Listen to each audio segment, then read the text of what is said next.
Hello everyone and welcome to On the Couch. I'm Benny Pinella. And I'm Maria Brasco. We have a fun show for you today as we'll be talking with the new Rowan Club, Lyrical Alliance, and they're bringing something a little different to the table.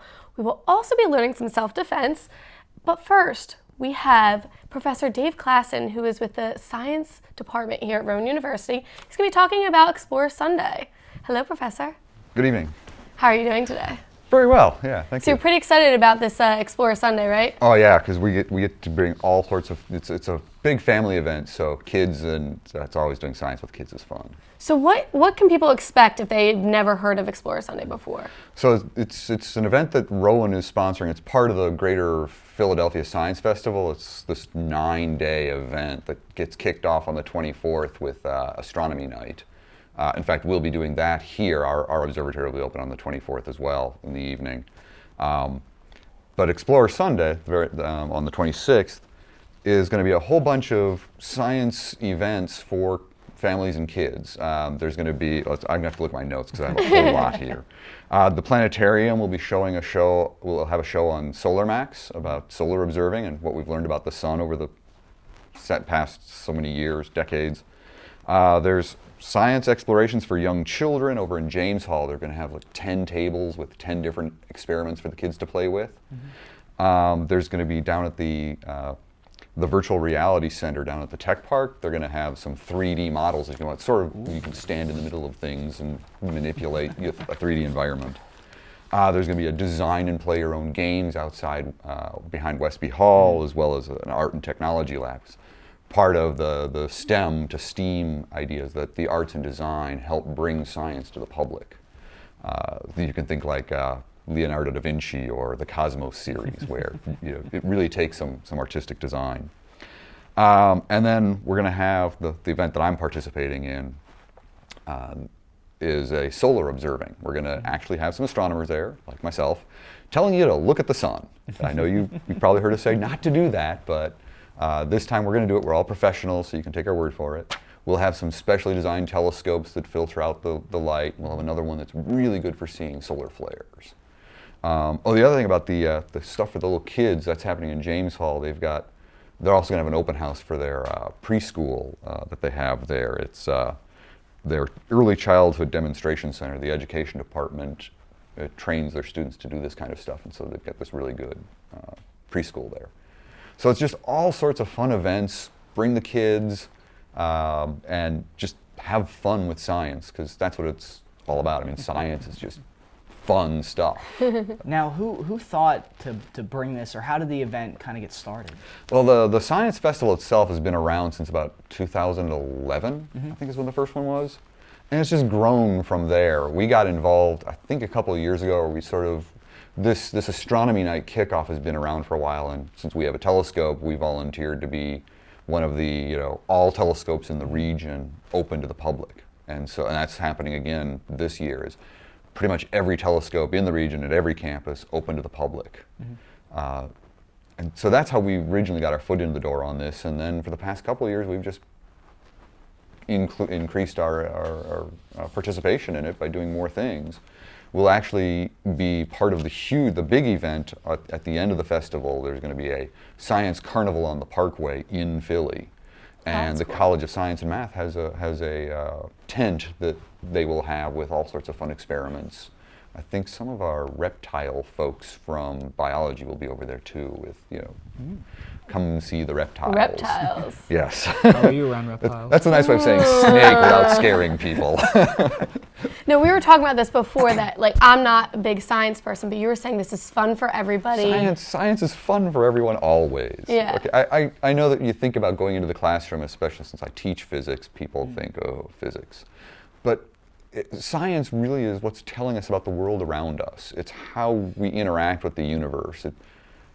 It's just this really, it lets us know where we are and where we come from and where we're going. And so to bring that to the public takes a little effort, because you've got to take these vast equations that we play with. I could show you the equation of the universe at some point. I should have brought that. You'll scare me. It's Give us a headache. the equation for the universe. But then to sort of bring it down so that, because science is really a way of just how do you look at the world? How do you understand what's going on? A way to analyze a problem. Science, a T-shirt that my wife has is science. It's a verb, not a noun. It's how you look at things, how you do things. And so part of this whole festival, part of this Explorer Sunday is to show people this at a level that is easy to engage with. Yeah. I gotta ask. Okay, so you guys are real astronomers. I am There's an astronomer. an app you can download and you put it up to the sky and it shows you the different stars. And all. Is that real? Yeah, oh yeah, I love Okay, that. because I'm like sitting over here like, Yeah. this looks really cool. But real astronomers like, you can show me this at Explorer Sunday. I could do that, yeah. Well, we could do that the night before, the Friday night before on the 24th. Bring your iPhone or bring your phone or your or your tablet, whatever variety you have. And yeah, we can hold them up to the sky and show you where the various constellations are. On campus, we've got a little bit of a light pollution problem, but we can see the bright. Oh no, just campus. Yeah, we got to remember to tell the stadium to turn their lights off for that night. Yeah, most of our light pollution is local. But yeah, we can show you the constellations and where they are. We'll probably be looking at Jupiter as well, yeah, king of the planets. With you can see 4 of its moons in our telescopes. You can see cloud bands on Jupiter. It's so cool. Yeah. If this were a few months from now, we could show you Saturn with the rings, but you'll have to come back for that. One of the planets that you studied or study as an astronomer is Mars, and of course Mars has been in the news recently because they're finding water and they're finding the water's just beneath the surface. Right. Is that exciting? Oh, very much so. Yeah. I mean, the idea that water has been on Mars is really an old idea. You can look and see these dried up riverbeds, dried up lakes. And they have an ice cap too. Yes. Correct. Yeah. 2 of them, one at each pole. 2 of them. They come and Come go. on, get it right. But yeah, so the idea that liquid water is there is the new idea. That there might even be liquid water today under the surface is, it's really exciting. All part of science. What's the most exciting event what's the event you're so excited about for Explorer Sunday? Well, I'm biased. I'm really liking the solar observing, just because I think it's because everyone hears this. Don't look at the sun, and you shouldn't. Don't look at the sun, okay? Unless you have an astronomer with a specially adapted telescope, then you can. And to me, that's just fun watching people's eye, when they first see it, because you hear about sunspots, but you don't really know what they are until you see these dark spots, and people go, "Is that dust on the?" No, that's real. Those are sunspots, and you can see solar flares, and get to point out these flares that are bigger than the Earth in size, and the sun's big. If you had a second choice, since you're biased, okay, all right.